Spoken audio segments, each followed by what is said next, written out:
Wall Street. Economic indicators. Who knows where this is going to end up? To understand the economy, you have to understand human nature. This podcast is powered by Acast. How you doing there? It is David. We're going into week 9 of a lockdown. It has been a very unusual week in this house, not least because the Leaving Cert was cancelled. But I know it has actually knocked the stuffing out of lots of people. We will chat about that. How are you doing? I hope all is good in your world. I'm, again, looking down the tube at my old mate, Mr. Davis. How are you, Head? Hey, Mike. What's the crack? The crack is all good. I'm slowly turning into an alcoholic. I saw a great meme, which was, for God's sake, would you open the pubs to prevent me turning into an alcoholic? Yeah, I saw that. It's brilliant. It's brilliant. I'm the same. So although we have a regime at home, which is we're trying really hard just to have, a couple of nights off. It's not working too good. It's very hard, isn't it? It's very hard. It is very, very hard. I was talking only last night to my own mate. That's the great thing. You're talking to mates all around the world. Martin Lustau, who the Argentinian guy, who was the youngest economics minister in Argentina. He always says, I'm not sure if that was a good thing. Most CVs, that'll be a great thing. But I said, how are you? He said, I'm great. I'm just turning into an alcoholic. He said, He's got nice wine down there, though. Very nice wine. But apart from that, I am in good form. And of course, this weekend, the news that rocked this house was the Leaving Cert. Yeah. And good old Cal, he must be over the moon. He is. He is like the dog with 5 dicks. He is. All his Christmases came at once. He's in great form. Could you imagine if that happened back in 1985? Oh man, in our day. 1985, I would have been over. I had no interest. I'd be very much like Cal. Well, sure, I liked Leaving Cert so much I did it twice. Made a haze of it. You're always a bit thick, It's like, your man, nothing going on in his head. But look, if it had happened in our day, we'll talk about it. Before we get in, we'll talk about it because it is tricky. I know there are lots and lots of people for whom this is a disaster, who have studied and swatted and paced themselves. Yeah. And this is really psychologically very difficult for them. I also know there's lots of people who would have been a bit like us too. Well, I was a crammer. You weren't even a crammer. You didn't even bother cramming. Yeah. I was elsewhere in my head. That's totally cool. Yeah, but as you know, I went back to college later and I was ready for it then. Yeah. And we talked about this a couple of weeks ago. That, in the same way as teenagers grow at different times, people's brains grow and their appreciation, their emotion and intelligence, all that sort of stuff. So, but there are those guys that I feel sorry for now that, especially if they're doing this predictive results, where those guys that probably did a bit shite in the mocks, which is basically loads of people. Yeah. And then we're going to cram and then we're going to push themselves over. Yeah. So they're banjacks now. That strategy is out the window. Well, maybe we should stand back and have a look. The Leaving Cert as an exam seems to me to be very unidimensional, not at all reflective of the world around us, and rewards a certain type of brain and punishes another type of brain. Lucy described the Leaving Cert. She says, Dad, it's like a big pub quiz. You know what I mean? Like, who has the answer? So you memorize. So I think that maybe this would allow people stop and pause and say, okay, if we can cancel this for 1 year, we can certainly modify it and we can change it. And when I look at school and when I look at schooling, I see a whole edifice that rewards the conventional type of thinker, the linear thinker who's able to read, to absorb, to put the information in their head in a kind of compartment, and then on a sunny day in June, write like bejesus and do it in a logical way. Yeah. Now that is a form of intelligence. Yeah. It's a training almost. You train to peak, like the way an Olympian would train and peak just at the Olympics. The way you used to do in the community games. Yeah, absolutely. Peaking. He's a specimen. He's a specimen. Actually, I remember on one of those sports days, I was doing a race, and you actually ran beside me the whole race with a duffel coat on you, and actually beat me. Encouraging you. I know you were. I know. But you beat me. God almighty. That's friendship for you. Anyway, but we come back to the Leaving Cert. It's interesting. This type of brain, this linear brain, is rewarded, and all the other kids are punished. And this goes on for a while. And this is why. So the brains that aren't good at absorbing information are regarded as lesser intelligence than the brains that are. Now think about the way this changes society. So every single year from a very young age, the linear brain is told, you're clever. The lateral brain is told, you're not clever. You can't do exams. Yeah. And this is why I think we end up in a very strange situation as we get older, because we understand there are thousands of types of intelligence. There's not just one type of intelligence. And also it means that walking around every country all the time, there are thousands of incredibly clever people who left school feeling stupid. But the corollary is also the case. There are thousands of actually quite stupid people who left school feeling very clever, because what they were good at was elevated as being fantastically important. Now, on this issue, John, I read a couple of years ago an amazing book by a British Labour politician from the 1950s called The Rise of the Meritocracy. He was a guy called Michael Young. Yeah. And you know this word, the meritocracy? We believe now that the meritocracy is a good thing. Yeah. You merit, right? And, Yeah. you know, he was writing at the time, he said, no, this is a dangerous thing. He was saying the meritocracy. So basically, meritocracy is IQ, so a certain type of intelligence, plus effort equals merit. Yeah. That was his idea, right? And the meritocracy is basically the exam passing class. And what we've turned into in the West is we look, and he was warning this, and the book is amazing. It's written in the 50s, and it's written from the vantage point of 2030 and people looking back and trying to understand who took over societies. Yeah. Who replaced the oligarchy? Who replaced the aristocracy? And he was saying the meritocracy replaced them, which was that we became beholden to the exam. We are beholden to the exam passing class. The people for whom the Leaving Cert is crucially important. They become elevated, and worse still, if you believe, so for example, I would have said, if you were an aristocrat years ago, right?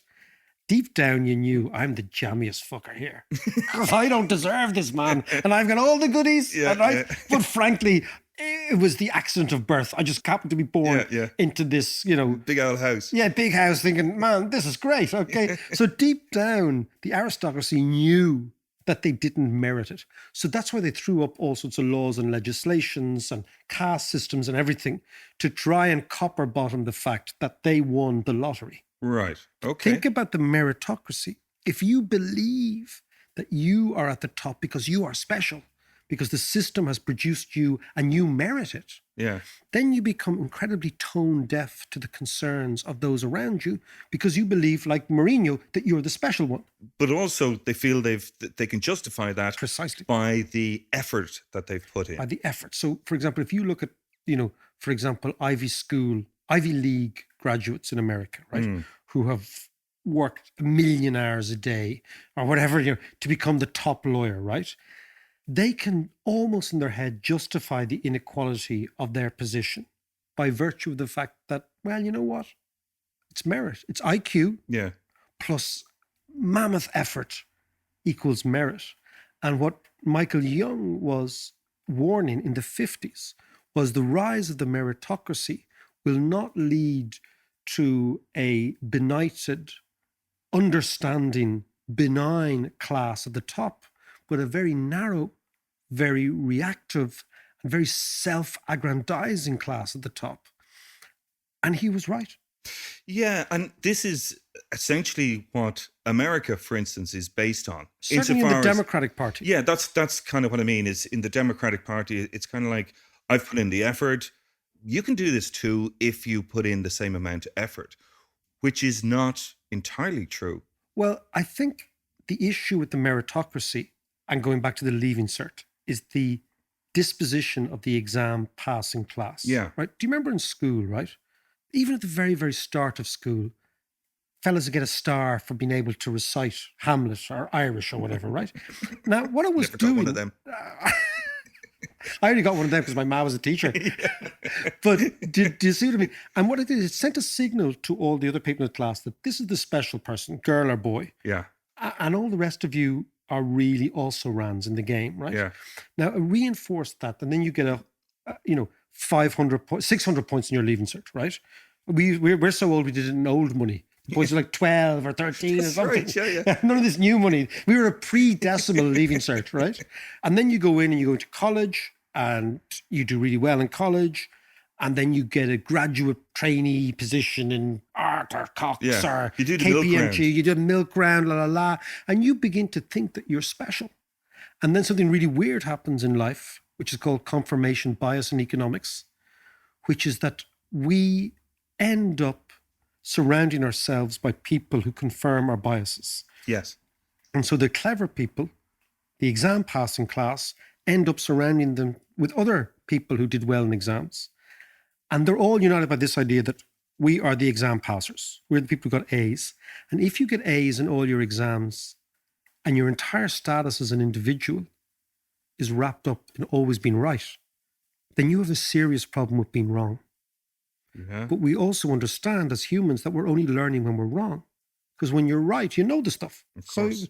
So it's when you can say, I'm wrong, then you begin the process of learning. Yeah. So actual fact, what happens in the exam passing class is they end up not learning very much at all.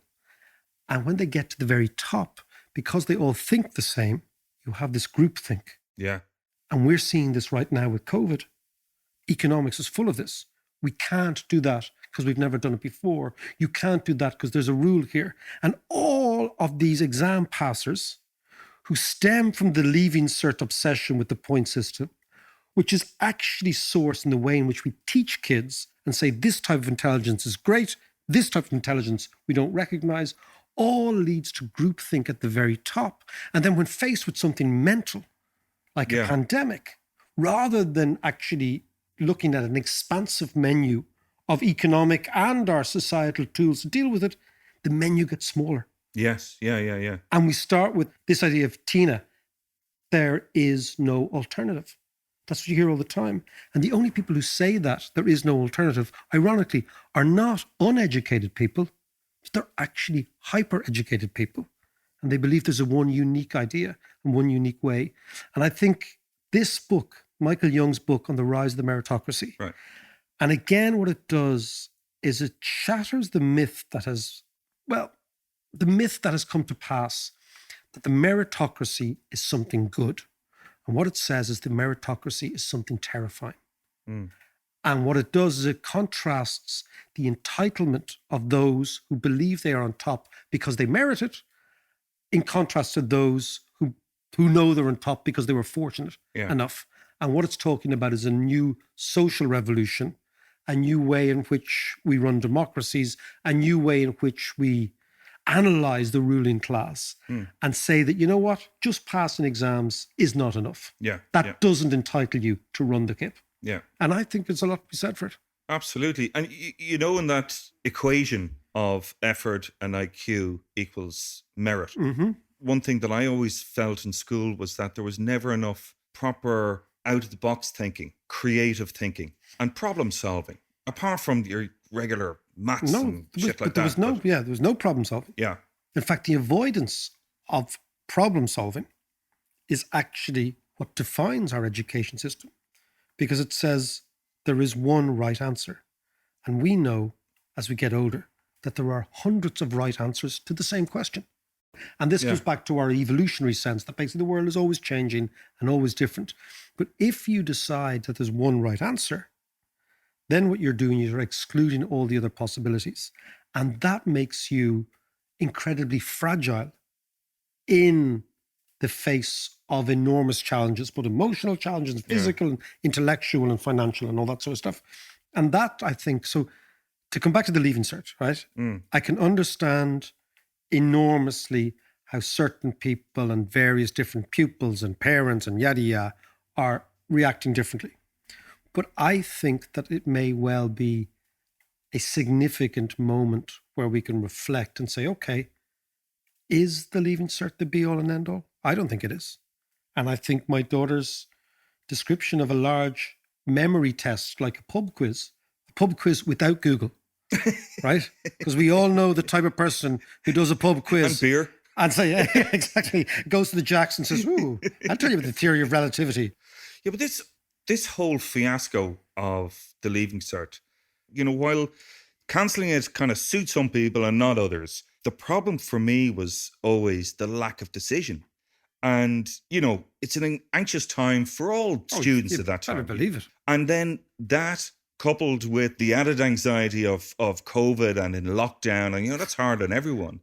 And then it just raises the whole issue of mental health. And I've heard the likes of Brezzi and As I Am talk about this. But it was the lack of decision that really added to this. And it was unnecessary. It's almost as if the system is more important than the human. Exactly. That save the system, irrespective of how it plays out inside the heads of the very humans you're supposed to be actually engaging with. Yeah. Get on and make a fucking decision. And what happens is, John, what freaks me out is that you've kids, I have kids. The idea that at the end of their school system, they would be reduced to a number.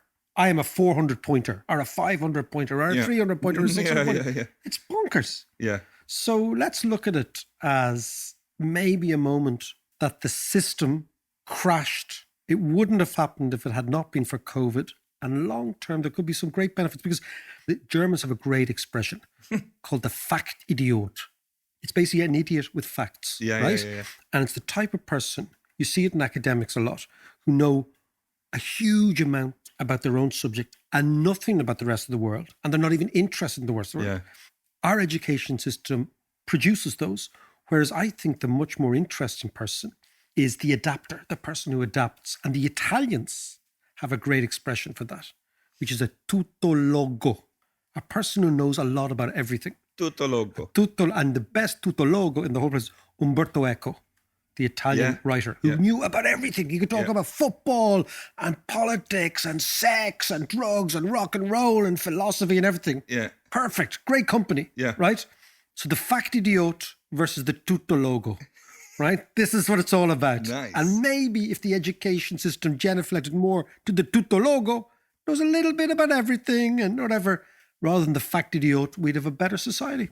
And faced with something like COVID, we'd have a better response. This is our Schumpeter slot. You know that we have championed Joseph Schumpeter, the economist, whose basic idea was that the economy continues to evolve all the time. It's almost like an evolutionary organism rather than something that is static. And what it's driven by is businesses, big and small, adapting, changing, mutating almost, and trying to make a proper business, a bit of money, and create some value during crazy times like this pandemic. And luckily for us, we have on the line a fantastic business owner, Lisa McKenna of McKenna & Co. Solicitors. Lisa, how are you? I'm good, David. Thanks so much for having me. How are you? I am in flying form, actually, despite all. Now, tell me what before I get into the Schumpeterian moment of innovation in the pandemic, you're a female-led solicitor company. Tell me about that. Yeah, so my name is Lisa McKenna. I'm the principal solicitor of my own female-led law firm, McKenna & Co. We're located in Upper Pembroke Street in Dublin too. So I set up my own law firm when I was 30 years of age, and I'm 3 years in business this November. So I worked for both small and large firms before setting up on my own. And there was a huge number of women in the legal profession. We actually outweighed the profession by 5% over males. However, as a female, there was fewer opportunities for leadership, and the glass ceiling is still firmly in place in the legal profession. Is it? That's really interesting, because my missus now, who you might have been heard referred to during the fall, she's a recovering lawyer, right? She's done, but she also said that to me. So it's that basically you have a huge amount of young women in the legal profession, and yet a significant majority are blokes. Unfortunately, that's the sad reality. And yes, there is females in there, but the majority on the senior level are males. So I always knew that glass ceiling was there. The last law firm I worked for was a larger firm. It was a bit more difficult to progress to the senior level. So I knew by going out on my own, there'd be no limits or no restrictions on what I could do. And was the first thing you did say, listen, what we're going to have is we're going to have women leading this firm? Yes. And it was important for me, I suppose, to create a path for other females to go out and do the same thing, because they know that they're just not getting their fulfillment in the larger firms, even at that senior level. Do you think that women come at the law? Let's say so much of the law is kind of conflict resolution between clients and whatever, the lawyers in the middle. Do you think that women come at the law slightly differently to men? Do you think they think differently in this regard? Yeah, absolutely. I do think females come at it very different. Females' leadership is hugely important to our firm. We invest in it heavily, both me and the staff. So I do believe females have a different perspective on how they deal with matters, how they apply empathy, personality, humanity to a lot of situations. Now, listen, let's talk about COVID, the pandemic. What have you done in the last couple of weeks to react to what obviously is a big slump in your business, I presume? Yeah. So we do a lot of property law, real estate law work. So we lost many clients as a result. Clients being in fear that property prices had dropped, and there was so much uncertainty around the true value of real estate. So it created this huge difficulty of negativity, fear. And as we know, when negativity and fear surround us, that creates the difficulty of this downturn in the property market. So what we done, we knew we had downtime, so we wanted to create some positivity and give back, and giving back is something that's so important to us. So we had this initiative called the Free Will Week. So this is where we drafted almost 100 wills for people free of charge with no cost, and we're still drafting them, in fact, albeit the initiative has just ended this week. And this gave the opportunity. We went online, we went on Zoom calls with clients, phone calls, we drafted their will, put all their affairs in order online, and a lot of clients came back to us. They weren't paying us, but what they'd done was a lot of them donated to a number of charities. So our act of kindness actually created a ripple effect of kindness to other charities. That is brilliant. Listen, Lisa McKenna of McKenna & Co. Solicitors, thank you so much. And we will hopefully hear more from you in the future. Thanks so much for having me. It was great to talk to you. And thanks so much for this opportunity to small businesses also. Great stuff, Lisa. Listen, take care of yourself. Cheers. Thank you. Just on the Schumpeter slot there, we have been overwhelmed by the response. Hundreds of companies, all with their own story, all reinventing themselves. So we're going to try to get to as many of these extraordinary stories, extraordinary companies, if we can. But in the meantime, we're going to put up each company and a little blurb about what they're doing to reinvent themselves on our Patreon page, so you can see the companies and what they're up to. And that's at patreon.com/David McWilliams.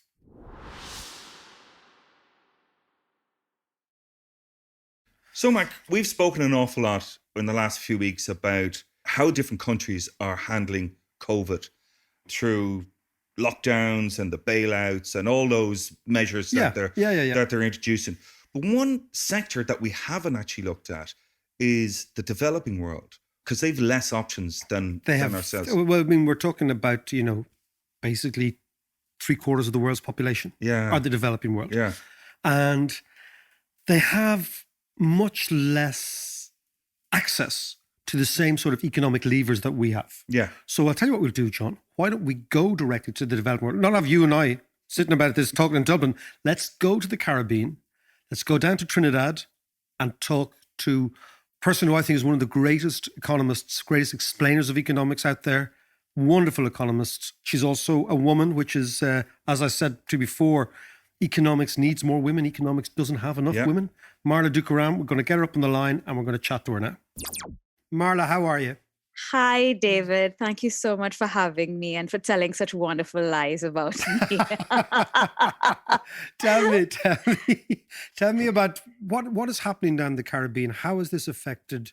I know you can't talk about the Caribbean as one area, but how has it affected the region?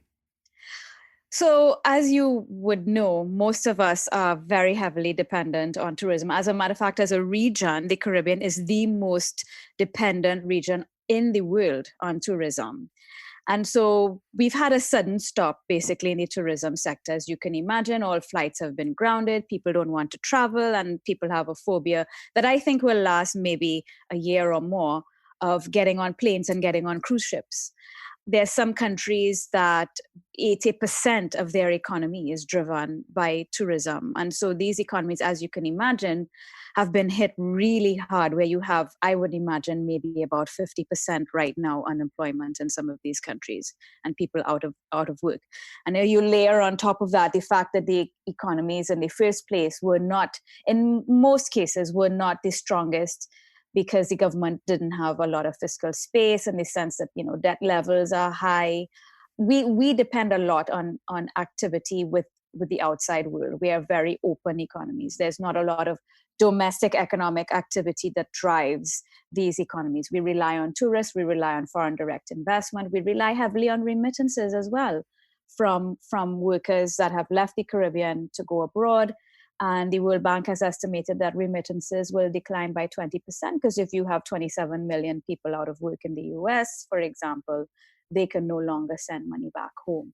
So we've been hit by several angles, but even before this happened, we had, so to speak, underlying conditions of, weak economic growth in many countries, high unemployment, high levels of debt, to the extent that the Caribbean has been appealing at the levels of the World Bank and the IMF and OECD, appealing for debt forgiveness now for some of these countries that qualify, because we just cannot carry this burden, and the governments don't have the space, the fiscal space, to spend the money they need to spend on testing and on treating people who are affected by COVID-19. Well, it's interesting because Irish people will understand remittances maybe better than most Europeans, because, believe it or not, for the first about 50 or 60 years of the independence of this country, our balance of payments was balanced by remittances, by Irish people sending money home. Otherwise, Right. we would have actually have had consistent currency crisis, consistency balance of payments crisis, consistent debt crisis we would have had. So we really feel, we understand what you mean when you talk about remittances, because remittances were a massive thing here. But what do you think is going to happen? Like, if you break it up, can you break it up, the Caribbean, between like Jamaica and then maybe Cuba and then maybe Okay. Trinidad? How does it actually break down?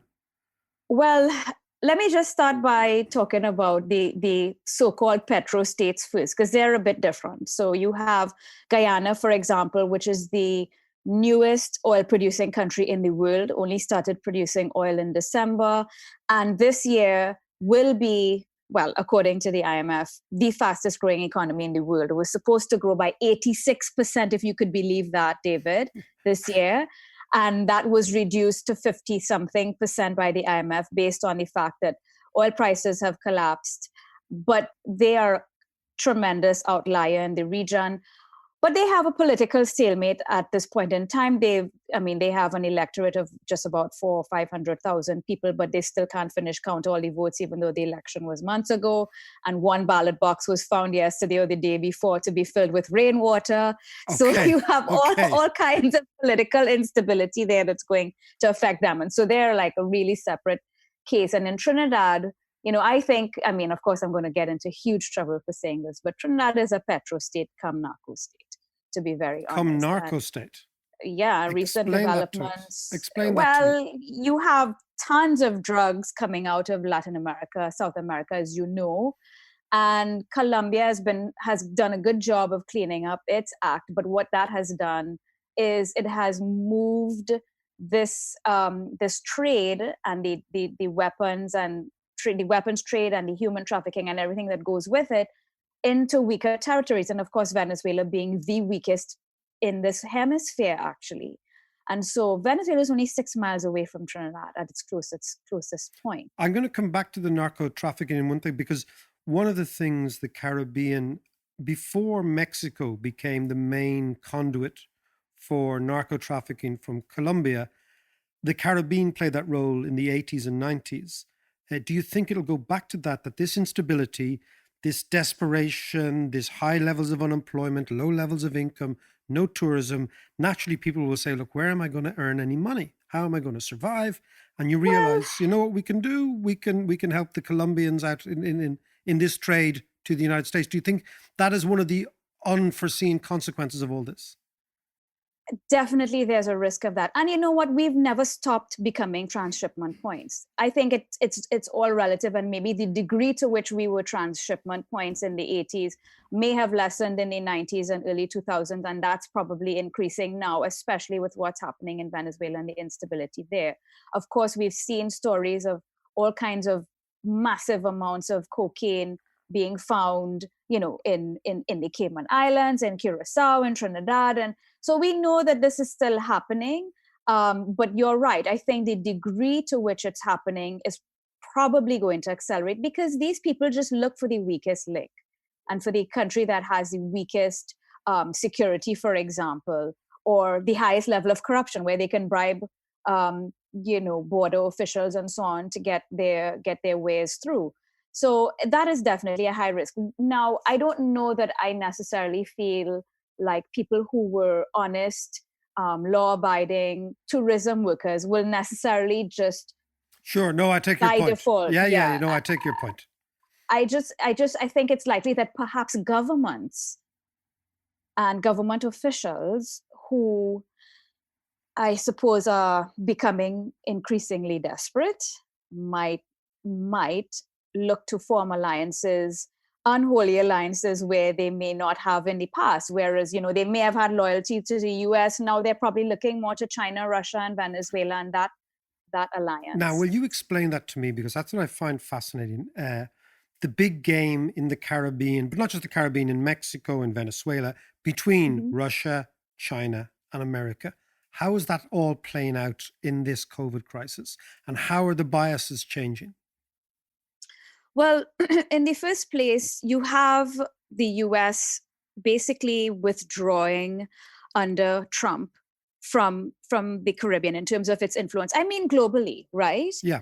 And particularly, you remember that under Obama, there was this rapprochement with Cuba, and that just collapsed under President Trump.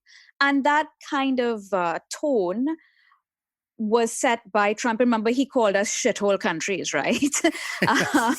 And so that tone has been maintained. And so you would find that there are governments in this region who are not in such a hurry to pony up and to have an alliance with the US, especially when there's been that level of disrespect.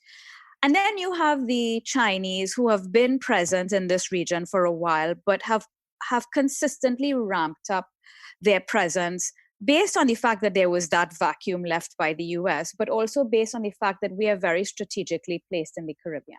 We straddle South America, North America, and Europe as well. When you come from Europe to this hemisphere, where Barbados is the first country you encounter, right? Where the easternmost country in the ocean. So we're strategically placed, and so I think the Chinese are no fools.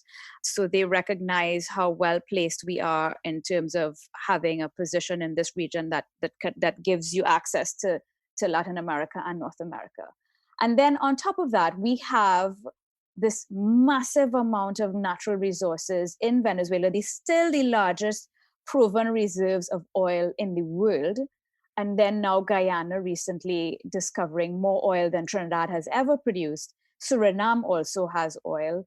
And they have diamonds and they have gold.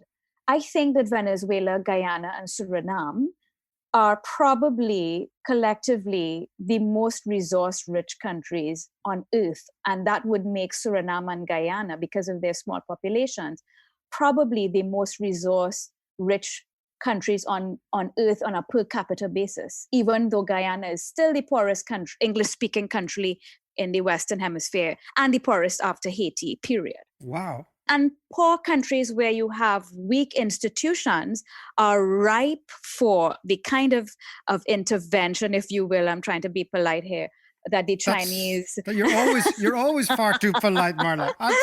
Far too polite. So the Chinese have found it relatively easy to come to these governments and say, hey, I'll build you this bridge or this road or this airport or this fanciful performing arts center that you don't really need, or this hospital in the middle of a cane field that you don't really need, and you can pay me for it in 10 years. It's all right. And then they have you. Exactly. They have us by the balls, to coin a phrase. Listen, Marta, and explain to me then about further south in Latin America. You've got Venezuela, Colombia, but also across the way in Mexico. All these countries, and of course Argentina and Brazil, all these countries need a fair wind globally, right? They need strong demand. Yes. They need to feed into a buzzing Europe and a buzzing America. That's all stopped. So what happens now there? You know, in the first place, you know, as you would notice, there is political instability. Venezuela, for sure, being the poster child for that for the past maybe 10 years at least. Brazil, not much better. And you know that whenever there is an economic downturn, there's likely to be, the incumbent is likely to lose in any election. And we have quite a few elections coming up. And so the first thing I see happening is that there are going to be all kinds of political upsets in this region. It's a region where institutional strength is not the best in most countries. It's a region where, like you said, we're very export dependent, very open. We do have some large Latin American countries that don't rely as much on exports as some of the smaller ones, but still, relatively speaking, export dependent in terms of their commodities, agriculture, as well as natural resources. And so already we had a situation in Latin America where there's basically been a lost decade where you haven't seen socioeconomic development reach where it could have. And poverty levels are still very high. Inequality levels are obscene in Latin America. And you have very, very, very unstable, like Guatemala and Nicaragua, very, very unstable countries that are basically, like I said earlier, being very susceptible to falling to these narco traders because these governments are desperate. They need money, but they also corrupt in many instances and are happy to cut deals with these guys. And then you also have all that goes along with that. You have mass migration, you have human trafficking, which is, I think, a huge scourge in this region. Anything that can trade, people are trading, including women, including endangered species, including drugs and weapons. And I feel like this region is in for a real shakeup and for greater instability. Instability in the region, particularly in Latin America, comes in 2 or 3 forms. It comes in the right-wing demagogic form. Maybe you're seeing a little bit of that in Brazil. It comes in the Argentinian Peronist form. And it comes also in this Bolivarist kind of pan-Latin American nationalist form. And then, of course, finally, it comes in the communist form as well, which you see in Venezuela and Cuba and all that. How do you see these ones playing out?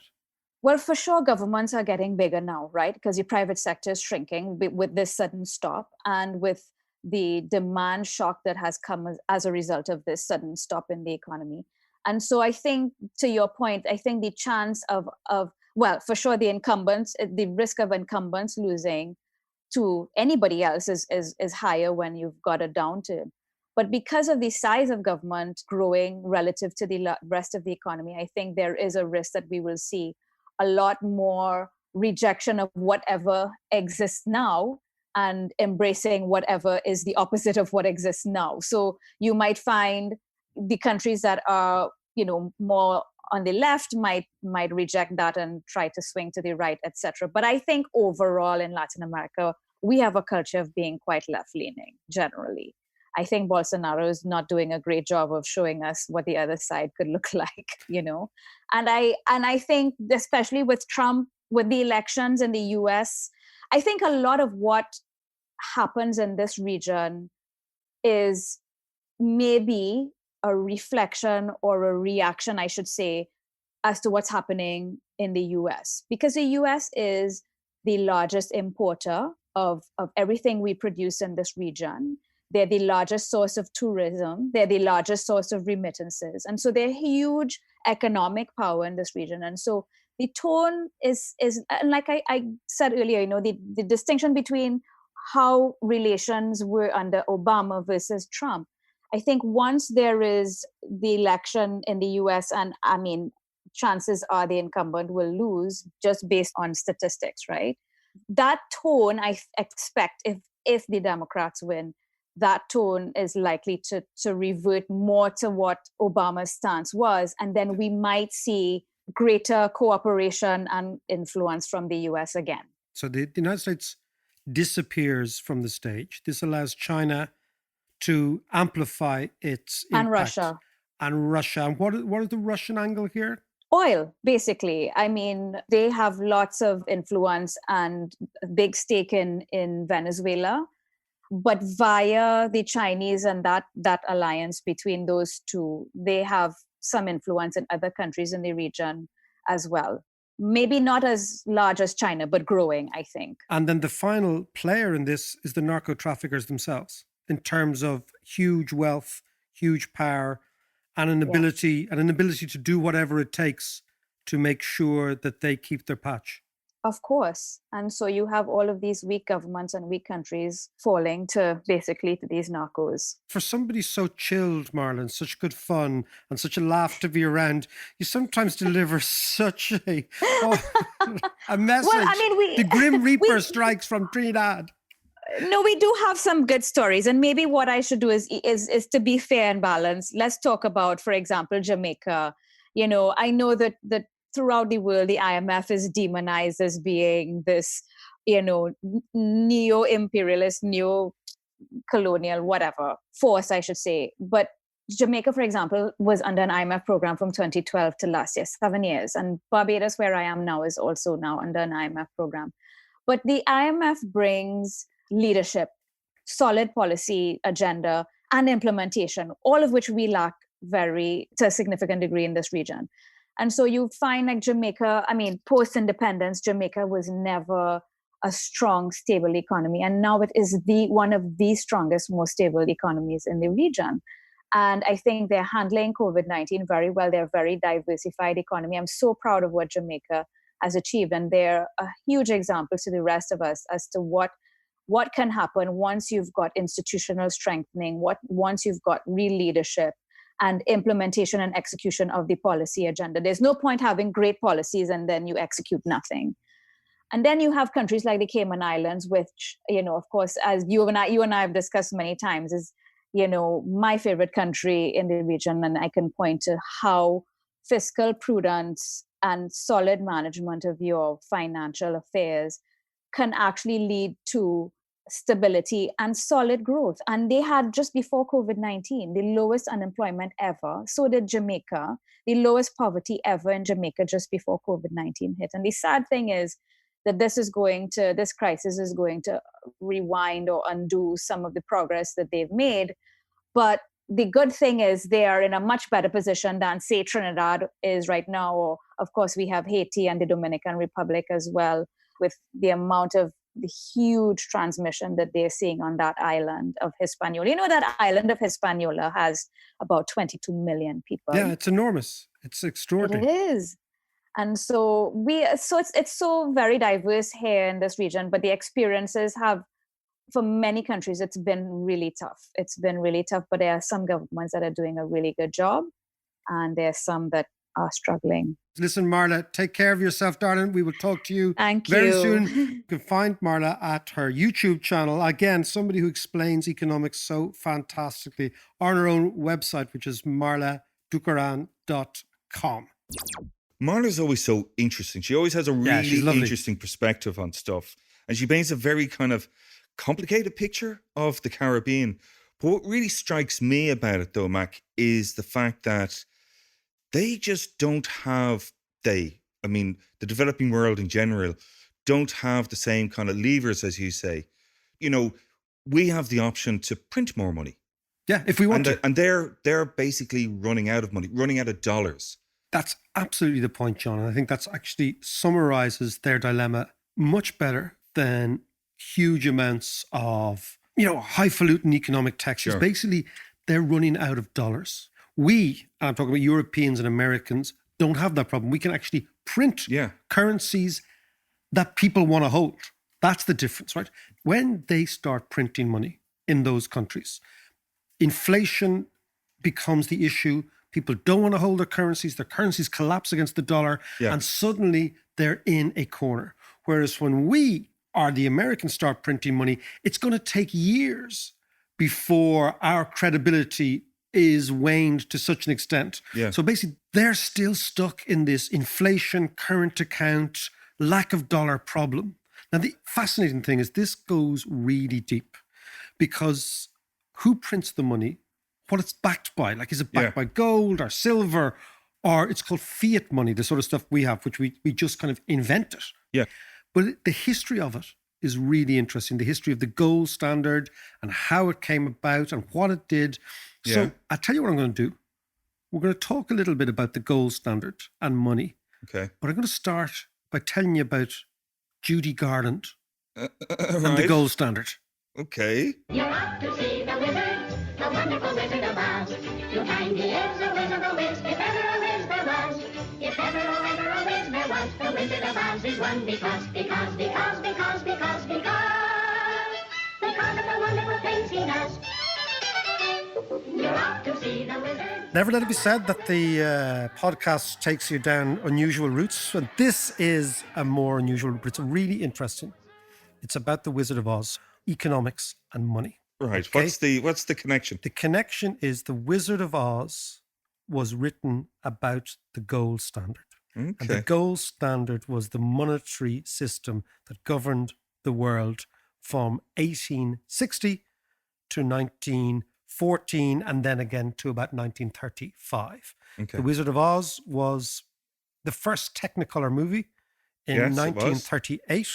This is significant in this discussion, but let me take you back, right? Fascinating story. We start at the American Civil War. Up until the American Civil War, every state in America printed its own money, and the state bank in every particular area printed its own money. Were they exchangeable between They states? were all exchangeable, but the currencies varied, right? The price of the currencies varied. right. So there were various different dollars, right? The bank of, you know the expression Dixie? Yeah. Dixie, which refers to the Confederacy, to the south of the state. So Dixieland, okay? The Dixie Democrats. The all Dixie these- Chicks. The Dixie Chicks, exactly, the Dixie Chicks. Yeah, yeah, You see, where does Dixie come from? So Dixie comes from the original 1830s currency issued by Louisiana, by the Bank of New Orleans. And because Louisiana had two languages, French for the Cajuns Yeah. and English for the rest. So the Cajuns were the descendants of French JM's people, French Canadians, led by General Cadillac. That's where the expression Cadillac. Right. So Cadillac was a French general, and he led the French Canadians from Montreal to a place called Arcadia, which was around the north of Boston. And there was a massive, massive movement of French Canadians from Montreal to Louisiana. And this is called the Louisiana Pocket. Okay. Right, Which okay. became right. So a lot of people in Louisiana spoke French. Yeah. And they became the Cajuns. And the reason they were called Cajuns because they were Canadians, right? And it was all from the Cajun people, right? Right. And so the language of Louisiana in 1830s was largely French, which is where the expression okay comes from. Because okay to the key. So it was actually, yes, it was okay. fellas in Louisiana on the Mississippi throwing ropes from the boats to be pulled into okay. And then the would say, are we good here? And they'd say, okay, we're at the key. Right. That's where it comes from. So, Oh, right. Okay. So Oh, these, nice. Mad Nice little nugget, that. Mad nugget. So anyway, so we're in Louisiana in 1830, Okay. right? The name of the dollar that was issued by the Bank of Louisiana was Dix, D-I-X, the French for 10. It was a $10 note. And this $10 note became very famous all around the South. And because, of course, most people in the South were English speakers, not French speakers, Dix, which is spent D-I-X, became Dixie. Yeah. So Dixieland was the place where that currency reigned.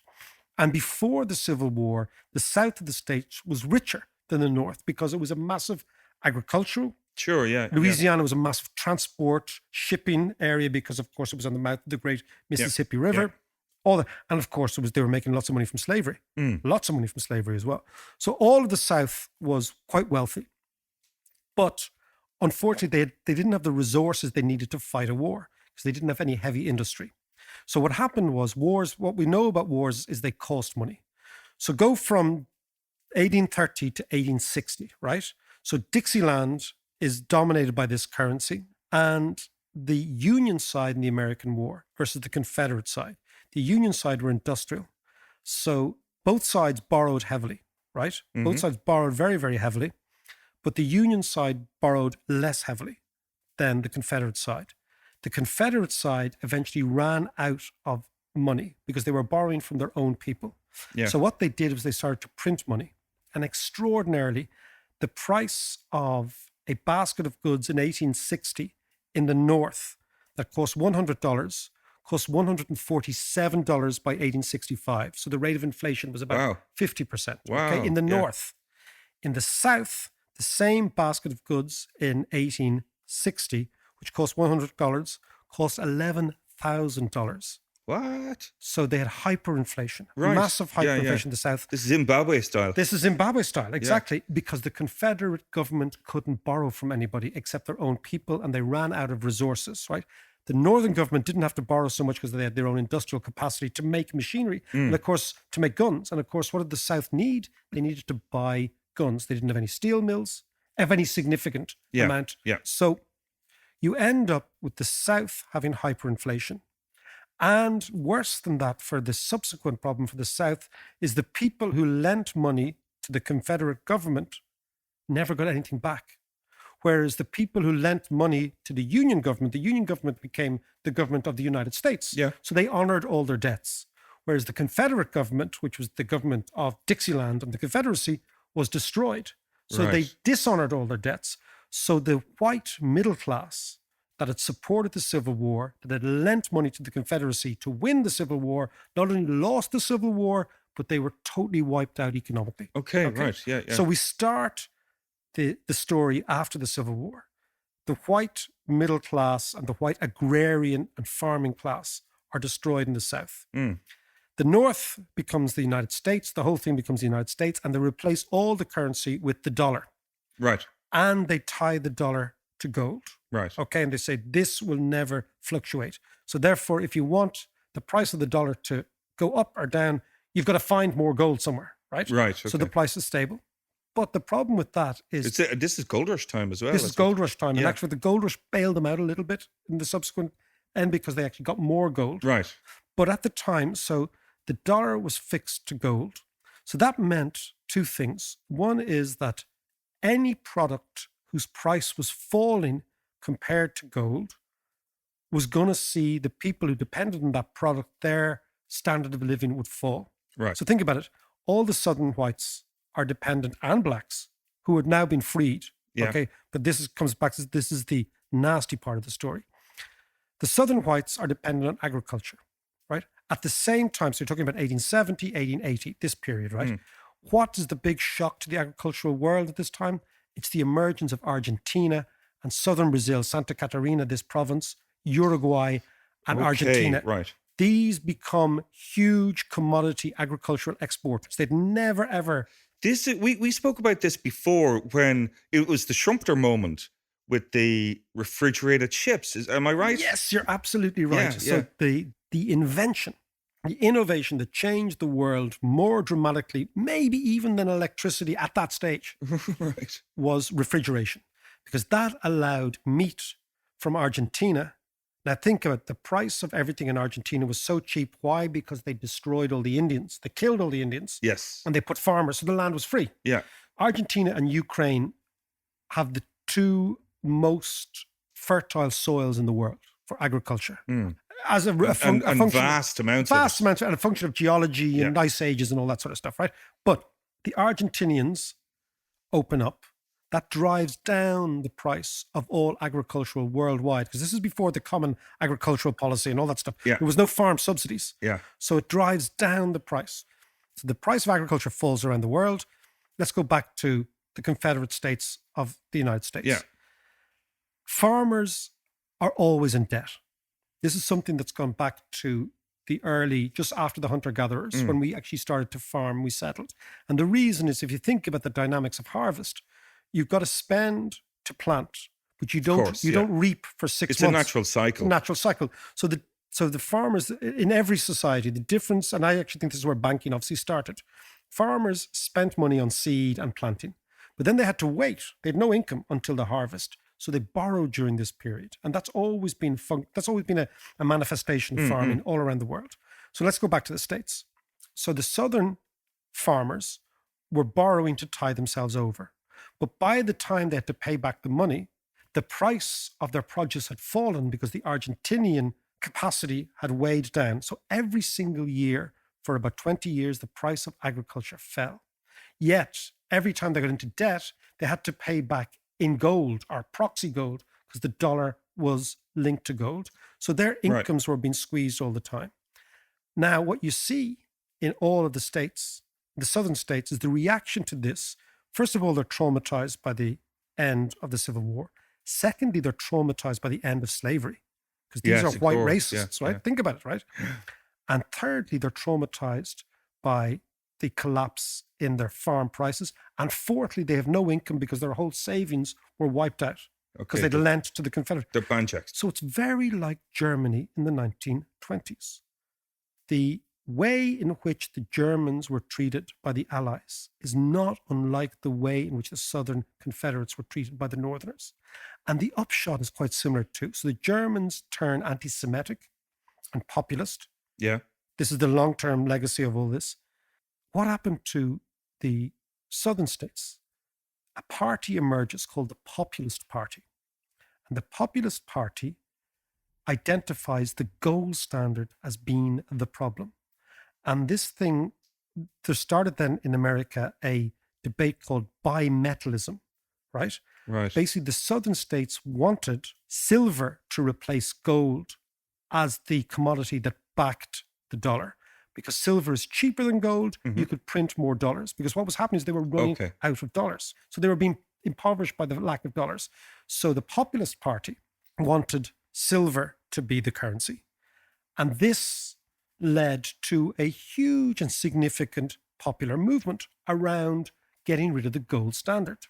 So, you know, it's hard for us to conceive now, but the currency was the single biggest issue in American politics. Now, just as an aside, the people who really suffered in the South were the freed black slaves, because the Popular Party, which became very popular, never very popular nationally, but won congressional elections and senatorial elections in the South, implemented segregation, implemented the Jim Crow laws, implemented a form of segregation that meant that the position of blacks who stayed in the South was almost as bad as it was when they were Who's slaves. Jim Crow?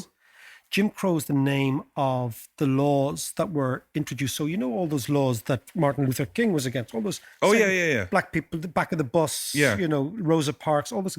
They were all introduced in the 1870s, 1880s, 1890s.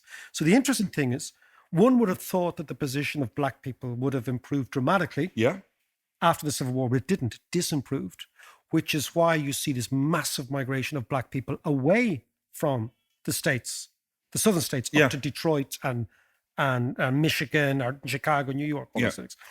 So the Popular Party made as its key demand the end of gold. Now, they believed, rightly so, that gold enhanced financiers, Wall Street, people who had money, wealthy people, and it was against essential American values. So that the gold standard was enriching the oligarchs. You remember, this is the Gilded Age. This is exactly the same as what's happening now. Precisely, John. So what I'm talking about is there is a long history in the United States, of this populism, what is American, And we forget that America was an incredibly rural society in the 1890s, right? Sure, of course it was. And it's against Wall Street, it's against the elites, it's against financiers, all that story. This is the Trump playlist. This is really old. So Trump, then you have the Tea Party. Then you go further back, you have these what were called Dixieland Democrats, of which Bill Clinton was originally one. Many were Democrats from the South. Lyndon Johnson was one of them as well. Johnson, you know, they were kind of rough Southerners. Then you go back further to the Popular Party, and even back further to, remember we were talking about the Know Nothings? Who were the party, and their original actual name was the Lodge of the Star Spangled Banner. Isn't that quite good? So let's go back. So we're in 1890, right? 1895. The leader of the Popular Party, right? And his name was William Jennings Bryan. And in 1895, the Popular Party was always trying to take over the Democrats. The interesting thing is that the Democrats, who we now associate with liberalism, were actually really reactionary and conservative in the old days. And the Republican Party were the more liberal party. Yeah. Okay. The party of Abraham Lincoln, for example. But so Jennings is trying to take over this. And at the Democratic Convention in 1895, he makes this speech. And probably the most impressive speech in American history. He's a great orator. And his final rallying cry to the masses was, "We shall not let the future of humanity be crucified on a cross of gold." So we identified gold and the gold standard as being the problem. Right. Now, at that particular convention was a journalist, a young journalist called L. Frank Baum. He was covering this for a newspaper. Right. But rather than cover it, he became very excited by the Popular Party and populism, and he wrote a book, a satirical book called The Wonderful Wizard of Oz, which was excellent. Okay. So you're saying that The Wizard of Oz is based on... So it's entirely based on the fight about the gold standard. Right. So now we go to The Wizard of Oz, right? So first of all, the gold standard was identified in the east of America and the northeast. So Philadelphia, Chicago, Boston, the financial centers. So in the head of the Southerners and the Westerners, because don't forget, there were huge rural communities in the prairies, huge rural communities in the west of America. So it was the West and the South were agricultural. And of course, the North and the Northeast were extremely industrial. Okay, so that was the split. So let's think what happens in The Wizard of Oz. Right? So Dorothy, friend of Dorothy, right? And her dog, there's a tornado. Toto. Okay, well done. And they get blown out of Kansas and they end up in the East. This is where it starts, right? Yeah. Now, the reason they started in Kansas was because there was a firebrand orator of the populist movement called Leslie Kesley. Okay? Leslie Kesley. Yeah. Okay. Known as the Kansas Tornado. Right, okay. That's why they start in Kansas, right? Yeah. So Dorothy ends up in the East, John, right? And she's with her dog. What's the name of the dog again? Toto. Toto, right? And she heads off on the yellow brick road. Yellow bricks, gold. Right. Gold bars. To find the magical kingdom of Oz, where the witches and the wizards reign, right? Think about all this, right? Yeah. And on the way, she meets the Scarecrow. The Scarecrow represented American farmers. So they took Dorothy as being this naive, average American person in Kansas. They put her into the East, right? The Scarecrow is American farmers. The Tin Man is the American worker who's also been crucified because wages are low in the gold standard, right? Okay. The Cowardly Lion was a reference to our friend Jennings Bryan, who was too cowardly to lead. But they do rediscover their courage at the end. That's the whole story, right? Yeah. And the march on the yellow brick road to Oz replicated a march of unemployed men in 1895 to Washington to complain about the fact there wasn't enough money around because the gold standard. So Oz is Washington. So Oz, no, the Wizard of Oz was actually a real person called Marcus Hanna. And he was a sort of a backroom guy behind the Republican Party, a financier, right? He was the enemy. Okay. And of course, he was the guy who controlled the levers of financial power in the Emerald City. The Emerald City was Washington. Right. Okay. I got you. Now, Oz, think about Oz. Oz is OZ is the abbreviation of the ounce. Yes. An ounce of gold, which is what gold was always good. Yeah. So he was the Wizard of Gold, pulling these financial levers to subjugate the Tin Man, the Straw Man, the Lion, and Dorothy. Yeah. And they were forced to go on this yellow brick road. Of course, what was that? That was a road paved with yellow bricks. Those yellow bricks were gold bars. So let's go. The Munchkins, right? The Munchkins in the whole story, these were the sort of stupid average American that couldn't understand what was going on. So the Munchkins were these dumb sort of race. But his idea was this was simply the kind of simple-minded, brainwashed people of the East who couldn't figure out what was going on. That the Wizard of Oz was pulling all the levers in the background. Who's the witch? Now, the Wicked Witch of the West was a reference to the Republican Party. And the reason they talked about the West was at the time America was involved in a colonial war with Spain in the Philippines in the West, Okay. in the Pacific. So the Wicked Witch of the West was the Republican Party. And of course, what happens, it's amazing, isn't Yeah. it? What happens in the whole thing is, in the end, Yeah. the American people rise up against the wizard. Yeah. The wizard is exposed as a fraud, as nothing more than pulling levers. What happens is the scarecrow realizes at the end how intelligent he is. Yeah. Because the wizard was always saying, you're dumb, Yeah. right? And this is the average farmer. The Tin Man, he was given a gold axe with a silver blade. This was his instrument that he was going to fight everyone with. That would only work if he continued to grease it with a silver can of oil. This was the whole thing. Right. Remember that? Yeah. Yeah. And the Lion finds his courage again, and Dorothy ends up back in Kansas. And very interesting. It was all a dream. It was already in the book. Dorothy's red shoes were silver, but the reason Judy Garland wore red shoes was because in the first Technicolor movie, red stood out more than silver. Okay. So That's why the whole thing, They wore lipstick as well. exactly. Yeah. So the whole Wizard of Oz, isn't this fantastic? Brilliant. Is a satirical attack on the gold standard, written by a supporter of the Populist Party. Now, the problem is, by the time The Wizard of Oz is released in 1938, Yeah. the gold standard has been abandoned already. And so the vast majority of Americans think The Wizard of Oz is a children's story, Yeah. Yeah. Yeah. Yeah. but it's an adult story.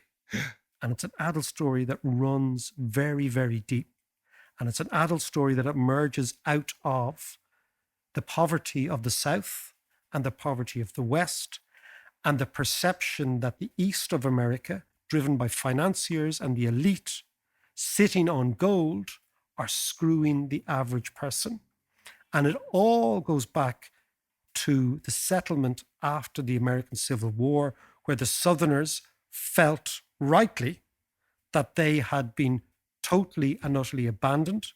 But the problem was, although the Popular Party's aim was to destroy the gold standard, the actual result was to destroy the black population of the South, because they bore the brunt, like the Jews in Germany, they bore the brunt of the anxiety and the trauma of the white people, in the same way the Jews ended up being the scapegoats of the Nazis. Right. Jesus. It's right. really, it's fascinating stuff. And it all goes back to currency and money. Who owns it? Who issues it? Who backs it? And who gets to say who gets it? And that story is as old as Nero and the Roman Empire. And it's exactly what's playing out, not just in the United States, but all over the world right now. So then what did happen to the Populist Party? Like, is there a link to Trump now? Well, there is a link, because if you look at Trump and his America First agenda, one of the things is anti-elite, and the other thing is isolationist. So America can never get involved in wars outside of America, right? That's part of the whole thinking, right? Now, our friend Williams Jennings Bryan, that orator I spoke about, who was the leader of the Populist Party, ends up being submerged into the Democratic Party, right? Oh. And listen, our friend Jennings ends up being the first Democratic president for many, many years. First Democratic president is Woodrow Wilson. Right. Okay. Actually from the North. Right. Okay. Believe it or not, right? And who ends up being his foreign secretary? Your man. Your man Jennings, who resigns in 1914. Why? Because America is suggesting it's going to go into the First World War on the Allied side. Because before the Lusitania, there was huge debates within America. Should we go into this war? Should we not? And our friend Jennings resigns because, like Trump, he's an isolationist. Yeah. But the party gets subsumed into the Democratic Party. Why? Because you mentioned about a minute ago, well, maybe more because I was withering on, but you mentioned the gold rush, right? Yes. Yeah. Yeah. So what happens is the only way in which you can print more money if you're on a gold standard is if you find gold. So the political impact of the gold rush in Colorado, and the finding of gold in South Africa at the same time around Johannesburg is the gold supply of the world expands, the gold supply of America expands, the money supply of America expands, and our friends in the Populist Party, they get their increase in money without having to revert to silver. So it's like everything in politics, John. There are events and there are the trend. The trend is that Jennings remains in politics, but resigns from Wilson's cabinet over the First World War. But the event is the happenstance, the accidental finding of gold in Colorado, which expands the money supply and reduces the need for the Popular Party, and they become part of the Democratic Party. That's the story. Wow. That's brilliant. Isn't it good, isn't it? So I hope you enjoyed that. It was pretty much a romp around the world, from Judy Garland down to the Caribbean, back to the Leaving Cert, the whole 9 yards. Now, if you're enjoying the podcast, by all means, have a think about supporting us on Patreon. That's patreon.com/David McWilliams. We would appreciate it no end. Talk to you next week.